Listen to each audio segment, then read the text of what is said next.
माननीय प्रधानमंत्री जी। आदरणीय अध्यक्ष जी, समाज के दबे कुचले वंचित लोग, इनके अंदर एक सामर्थ्य होता है। अगर स्किल डेवलपमेंट पर बल दिया जाए तो उनके लिए नए अवसर बन सकते हैं, उनकी आशा आकांक्षा के अनुरूप जिंदगी बना सकते हैं। और इसलिए हमने अलग स्किल मंत्रालय बनाया। आदरणीय अध्यक्ष जी,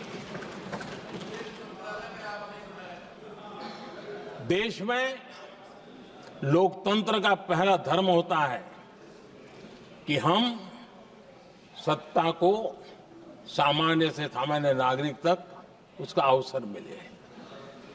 और इस बात को ध्यान में रखते हुए भारत के कोऑपरेटिव सेक्टर को और समृद्ध बनाने के लिए और तंदुरुस्त बनाने के लिए देश के करोड़ों लोगों को जोड़ने का उसमें अवसर है।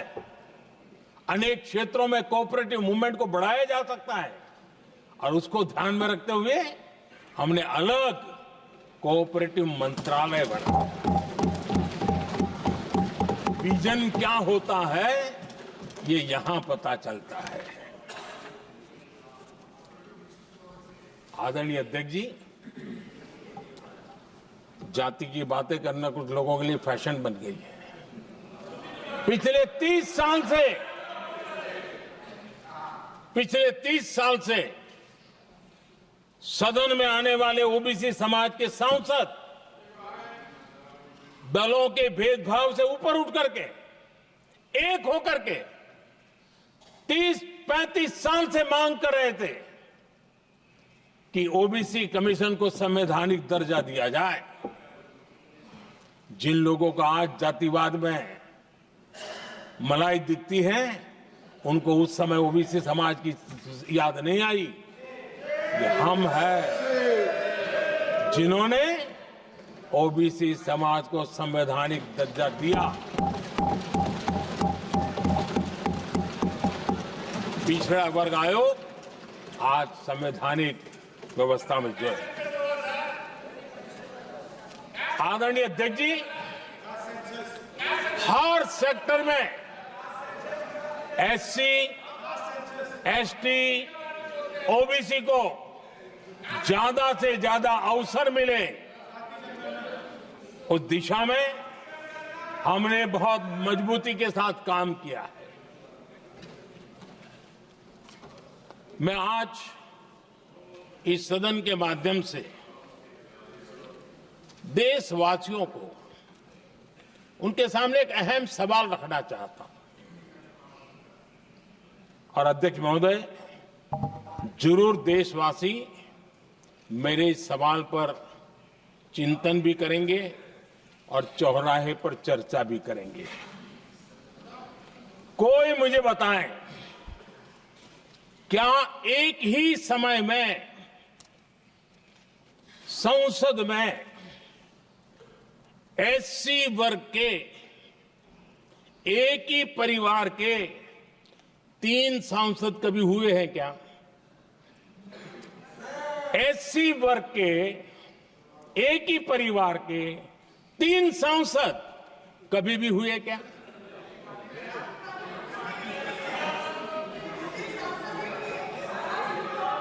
मैं दूसरा सवाल पूछता हूं,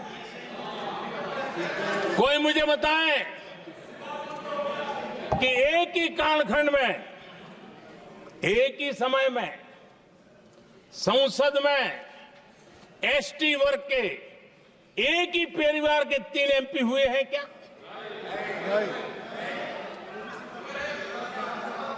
आदरणीय अध्यक्ष जी, कुछ लोगों की वाणी और व्यवहार में कितना फर्क होता है, मेरे एक सवाल के जवाब में मिला।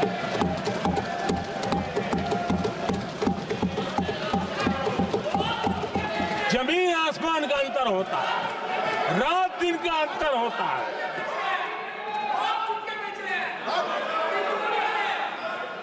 आदरणीय अध्यक्ष जी, हम एससी एसटी समाज को कैसे सशक्त कर रहे हैं? आदरणीय अध्यक्ष जी, समाज में तनाव पैदा किए बिना एकता की भावना को बरकरार रखते हुए समाज के वंचितों का कल्याण कैसे किया जाता है, इसका मैं एक उदाहरण देता हूं।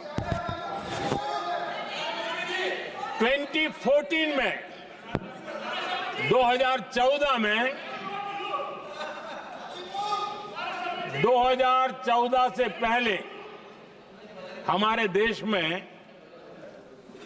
मेडिकल कॉलेजों की संख्या 387 थी।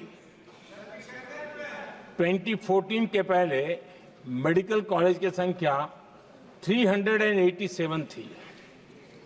आज 780 मेडिकल कॉलेज हैं।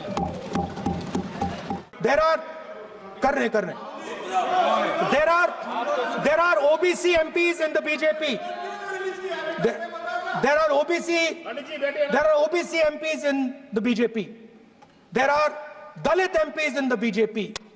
There are Adivasi MPs in the BJP.